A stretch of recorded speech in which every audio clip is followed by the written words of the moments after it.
Rival forces remain locked in a power struggle despite international calls for a ceasefire. It's an all-out battle for control of the country between Sudan's army and a paramilitary unit known as the Rapid Support Forces, the RSF, led by men who used to be allies. Hello everyone, welcome to our new video. Here is your host Bacha. I hope you guys are fine. In today's video, we will discuss what is currently happening in Sudan, why it's happening, and how the Russian Wagner group is involved in this whole scenario. But before we get started, make sure to hit that subscribe button and also press the bell icon to get the notifications of our incoming videos. Now let's get started.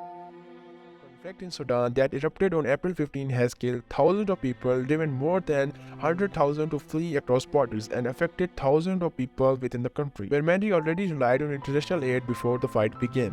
And now the question is how this conflict triggered, who is responsible for this, and why they are fighting. To get answer of all these questions, we need to go further deep. For the last several months, tension had been building between Sudan's army and paramilitary rapid forces. There are two main characters right now who are responsible for the current scenario, and these both are the top military commanders of Sudanese army.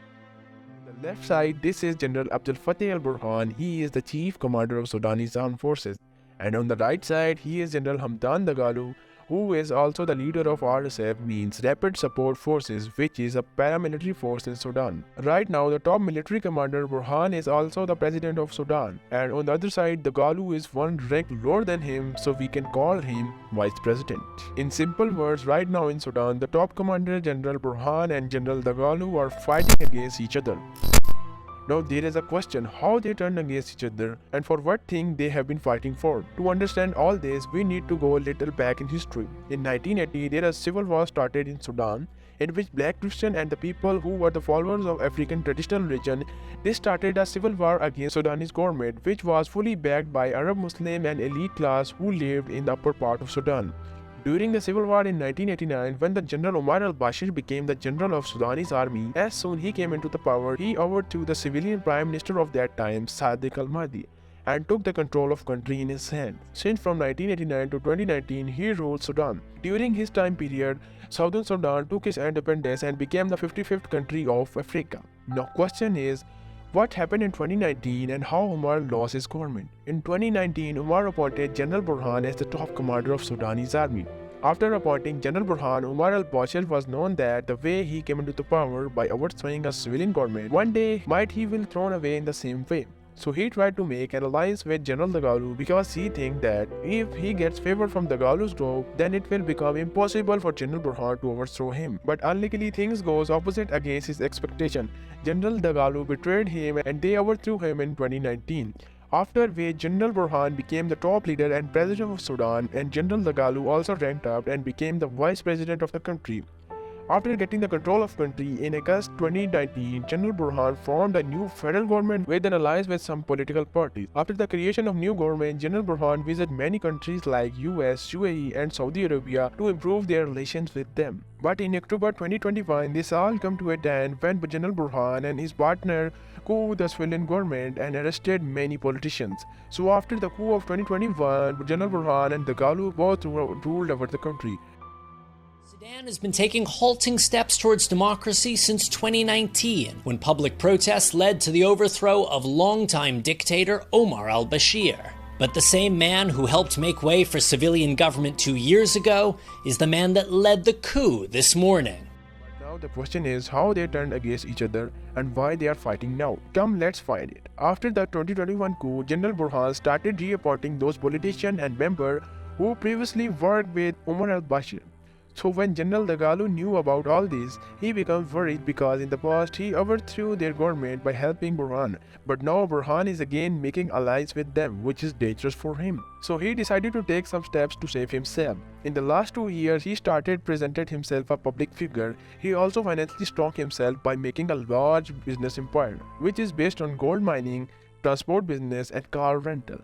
He also made alliance with rebel groups in South Kordofan and Darfur regions. After all this, General Burhan started considering General Dagalo as threat for him, so he passed a bill with the help of political parties in which they decided to take the command of General Dagalo paramilitary force RSF, but General Dagalo rejected their orders and denied to give the command of his force. After all this, General Burhan decided and declared General Dagalo and his whole RSF as a rebel force, and they started operation against them. They conducted many airstrikes against RSF. On the other side, the RSF soldiers moved in densely populated areas, after which it became impossible to trace them. RSF also conducted many counter-operations against Sudanese army and used heavy equipment against them. Unclear who started the fighting, but on April 15th, both sides started trading accusations that they had attacked each other's bases in Khartoum. And now question is that how RSF is getting those weapons and who is delivering them?